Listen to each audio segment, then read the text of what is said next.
Welcome everybody to the Crush Show location with our guy Devon Williams, future Olympian 2020. Tokyo, here we come. UGA's Devon Williams. Pull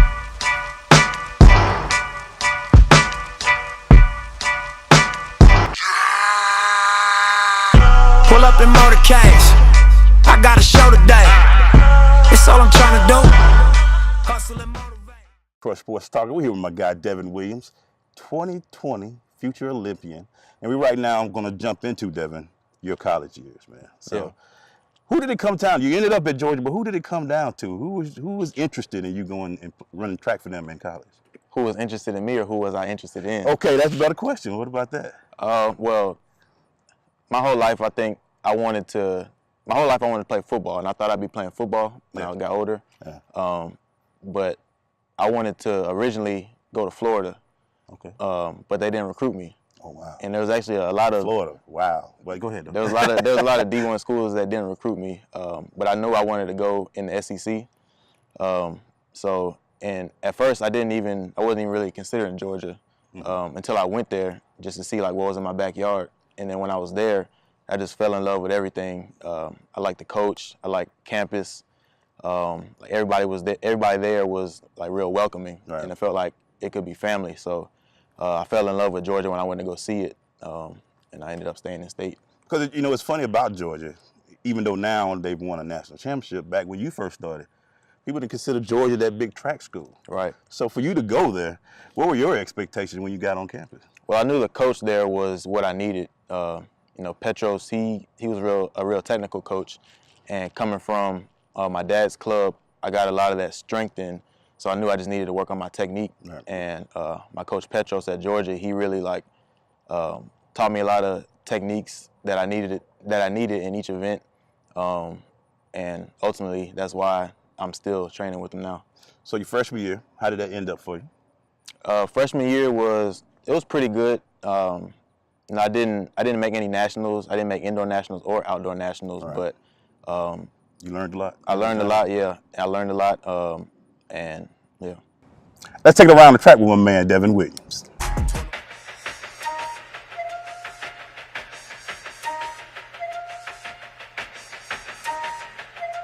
Hey, what's going on, everybody? It's Emmanuel Glaze for the Crush Sports Talk out here at Kell High School in Marietta, Georgia. And I'm with my guy right now, Devon Williams. Yes, sir. Decathlete. You need to know this name because in 2019 and 2020, we're bringing home some medals, baby, for the United States. How you doing, brother? I'm good. How are you? Good. When you're out here like this on this track, what does it do for you? Man, this is where it all started at. I was about 8 years old. My dad brought me and my sister out here. We ran for, at the time, it was East Cobb Track Club. Yeah. This was the track it all started at before I was even enrolled in school here. Did you know then this was the love right here on the track, or did Pop get in? Because your Pop ran my daughter one time out here just to help me out. I remember you telling me that. But what was it about it? Did it just hit you the minute you came out, or was it something that you grew into, this track and field love? I wouldn't say it hit me when I first came out here. My first reason for running track was to get faster at football. Mm-hmm. So I came out here with my goal being to get faster for football, and then as the years went on and I was still running, over time I just fell more in love with track. Tell people how many sports you actually were trying to play when you was coming up. Man, what didn't I play? I was, just to name them, baseball, not in any order, but baseball, track, football, basketball, I wrestled. Wow, you wrestled? Yeah. Soccer was my first sport, I believe. 6. That's pretty much everything. So when you got into that and as you got older, when did track and field start taking the lead as that sport for you? I would say after I won my first national title when I was 11 in the pentathlon, I think that was when I was like, okay, I could be really successful at this. You know what's crazy? Because when I coached 8th grade for Kell for so many years, they kept telling me, we got this kid that just won a national championship in track and field. You gonna love him. And I was like, all right, we're gonna see. But when you came out and you played, when you won that national championship, did it take away some of the love for the other sports at that time? Oh, it didn't take away any love, just because I grew up competing, so I just love to compete. So I love every sport that I was involved in, but over the years it just became a point to where I had to start narrowing down sports that I was playing. and I just focused on, in high school, I just focused on track and football.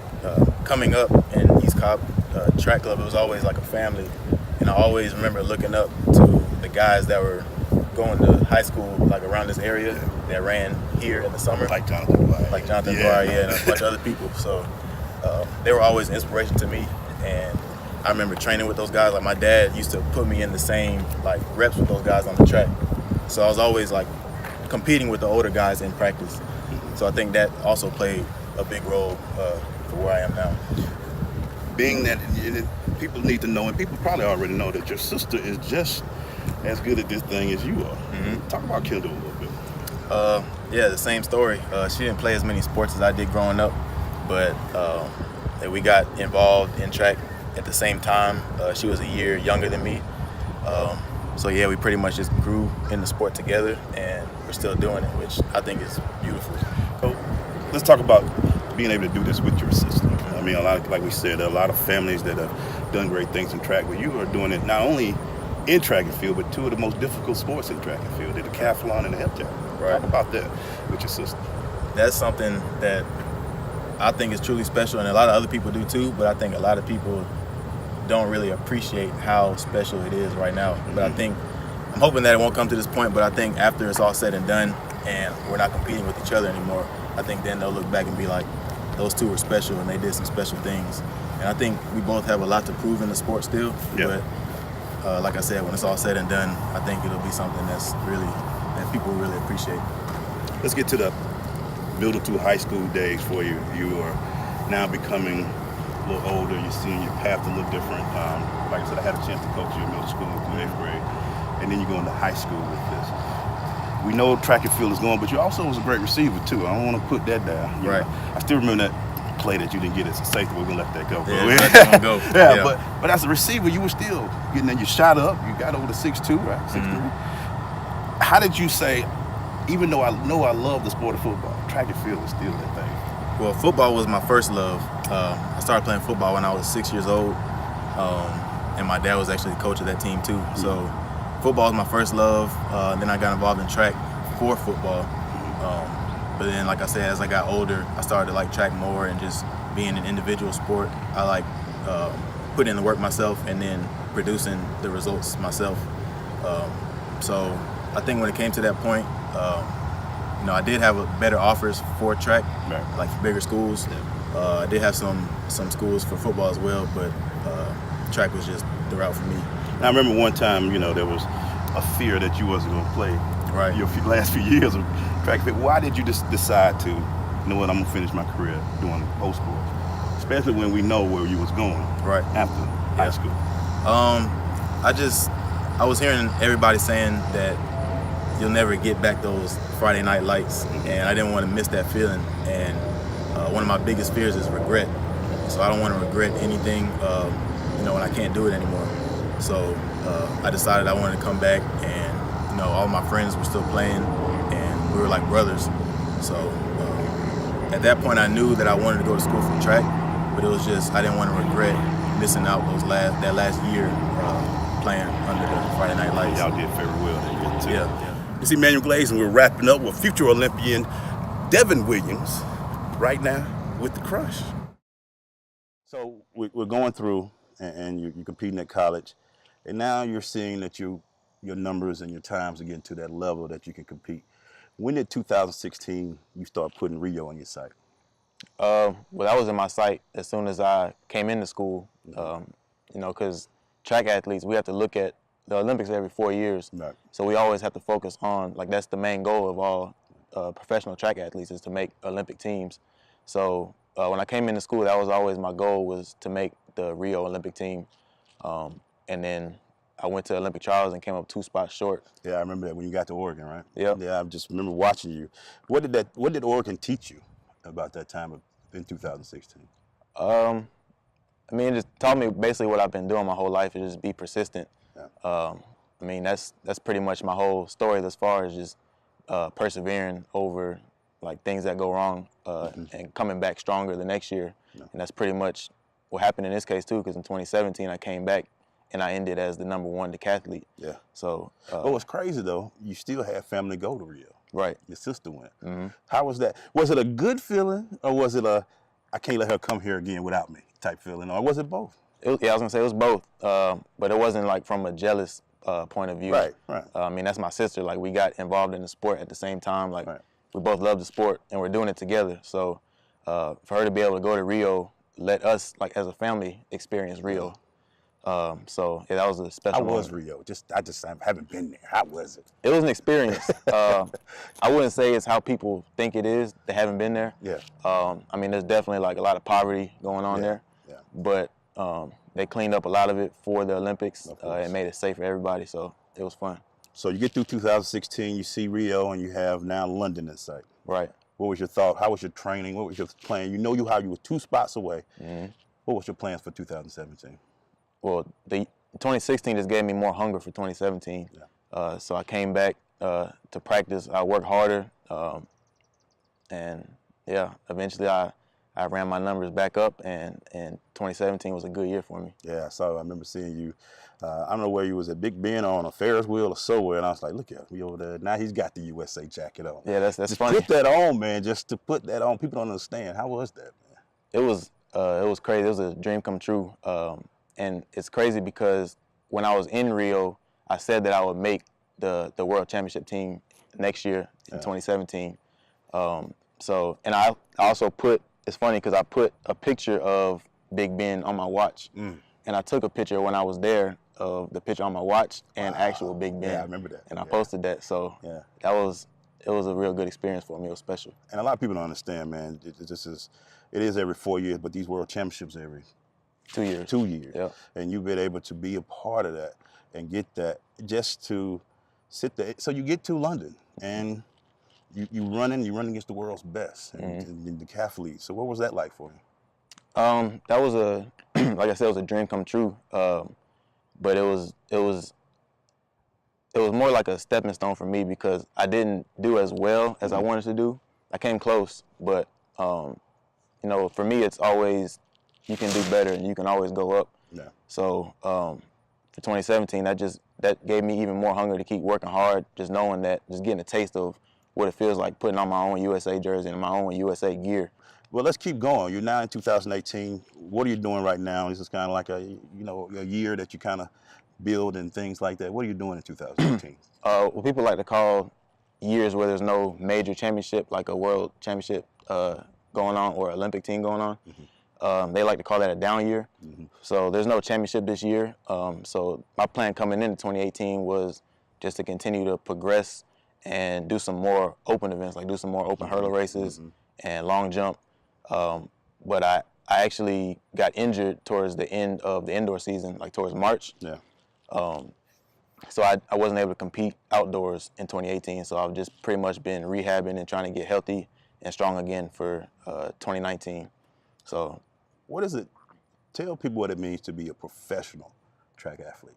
Even though you do compete in amateur sports and in the Olympics, but you are a professional track athlete. Tell everybody what that means.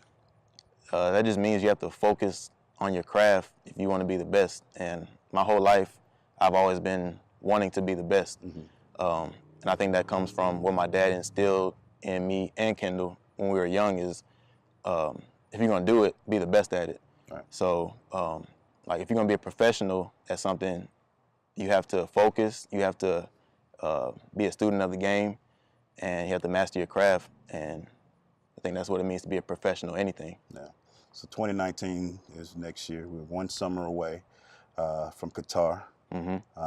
We all know the goals. We all know what we're looking for. Your personal goals for Qatar? I don't like to tell people my goals before I do them too much, but I definitely want to come away with some hardware. Like, I think the next step for me is medaling at everything. Yeah. You're also one of the best hurdlers in the world too. I mean, how close are you to maybe turning that on a little bit more, because you get them up and down with the hurdles, man. And it's always funny when you run the hurdles against the decathlete. I was like, man, he don't even need to be in here. Just give him the medal in his hurdles right here. Well, there's some good decathletes that can hurdle too. But yeah, I came close. I thought about it some more after I ended I was at SEC's outdoors last year, and I ended up winning the hurdles, the open hurdles at SECs, and running the nation's best time among all the open hurdlers. So that moment for me was like, I was thinking a little bit more about like taking hurdles more serious. Right. But in the end, I'm a decathlete and I have a lot of different talents. So I just wanted to keep building my talents. And I get you. You don't want to waste your talents on one sport. I get it. I just know when you're running, man. Like you said, you had one of the best times, especially in the country in the hurdles. So I just know they ain't been like, hey, man, you want to help us out a little bit. But so we all know 2020, Tokyo's around the corner, 2 years, 2 summers away. How do you not look that far ahead with so much ahead of you right now and some things that you can do? Well, that's always been a long-term goal. Like right after Rio is Tokyo. So that's always the long-term goal, but you have something in between there that you want to accomplish as well. So without looking too far past Qatar, because I still got to make that team. Yeah. But it's always just Tokyo is the long-term goal, and if I make that team to Tokyo, like being an Olympian is something that nobody can ever take away from you. Once you make the Olympic team, you're an Olympian forever. So that's always the main goal, but we always got to take it one step at a time. I'm telling you, Marietta, I'm telling you, Georgia, if we had these two do it for us, we're going to have a big parade around here. We got to get these things. So let's do it. Hey, man, just tell people, what is your motivation? What gets you up every morning and what makes you smile right now? Man, I have a lot of different, I call them my whys. I have a lot of different whys, but the main ones are like just to make my parents proud and make them look good. Because I feel like throughout my whole life, like they've done a lot for me. And Dad always looking good. He got them championship rings on his finger, man. Right. You don't need it. Right. He always looking good. Gotta make them look good. Yeah. That's just my goal, is just to make my parents look good. They've done a lot for me and Kendall. So, just for us being at this level that we are is a testament to like how much they've done for us, how much they've sacrificed for us to be able to be at the level we are. Right. So I would say that's my number one why. But there's a few of them in there, and I think everybody needs to have some whys and some motivation. But yeah, that's what gets me going. That's what up. Do you want people to follow you, man? Where they can follow you at, man? Oh, you can follow me on Instagram at 1DMillions, and my Twitter is the same as that. And yeah. Because the millions. I ain't gonna tell you what that was for, but you know. Right, yeah. Hey, man, thank you, brother, man. I appreciate the time. We're gonna chronicle. I hope if I can get in touch with. We gotta squeeze these times in with them. We're gonna chronicle your path to Qatar, and I'll show your path to Tokyo, man. So I thank you for letting me do this with you, man. Thank you for having me. Y'all check out this video, man. You can follow me at eGlaze57 on Twitter and Emmanuel Glaze on Instagram. And you can also follow my show page, The Crush Sports Talk, on Twitter and Instagram as well. For my man Devon Williams, we at here, beautiful Kell High School. It's a little hot out of here too, but we all right though. I'm Emmanuel Glaze, The Crush Sports Talk. We'll talk to you later. Peace.